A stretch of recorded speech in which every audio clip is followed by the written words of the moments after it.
Vážení Slováci a Slovenky, v septembri, ako viete, vyplňame informovaný súhlas zákonného zástupcu o osobných údajov a ich nakladaním maloletého dieťaťa, poprípade nejaká konkrétna akcia školy.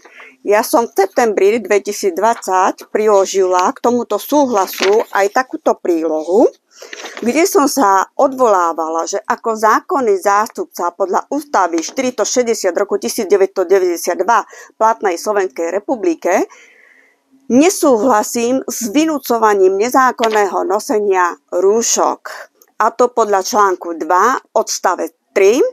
Nemožno nikoho nútiť, aby konal to, čo mu zákon neprikazuje. Čiže čo nie je zákonom zakázané, to je dovolené.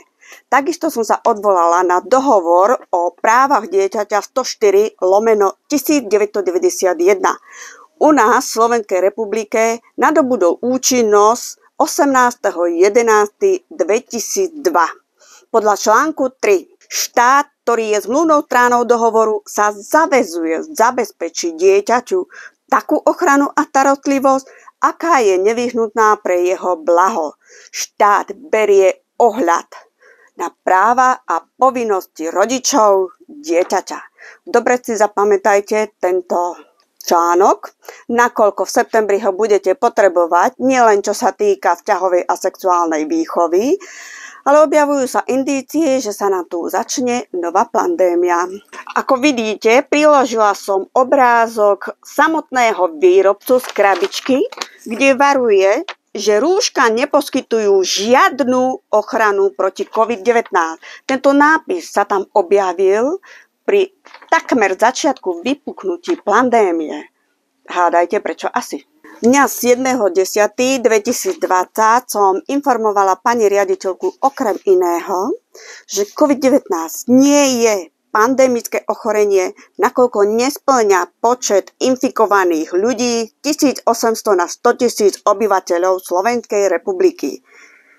Dokonca nespĺňa ani kritéria epidémie.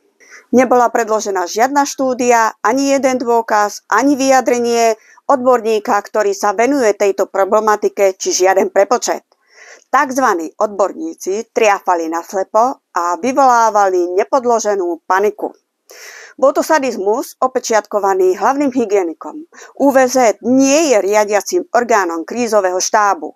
Tým je Ministerstvo zdravotníctva Slovenskej republiky a samozrejme vláda Slovenskej republiky. Dohovor o ochrane ľudských práv a základných slobôd hovorí jasne v článku 3 zákaz mučenia.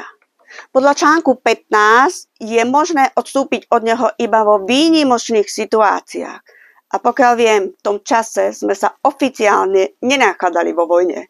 Pre istotu som ešte v novembri 2020 poslala opätovne nesúhlas testovaním mojich detí. Išlo o rozšírenú verziu, ktorú som vám opäť posúvala cez sociálne siete, alebo niektorým aj osobne.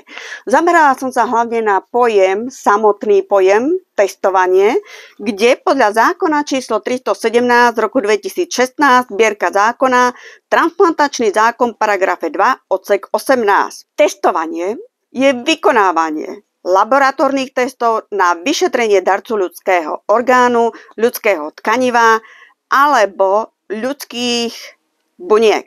Čomu treba aj informovaný súhlas darcu a myslím, že nikto z vás ho v tom čase ani nepodpísoval, hoci ste poskytovali svoje ľudské tkanivo. Vlastenecký blok bude trvať na dodržiavaní základných ľudských práv a slobôd.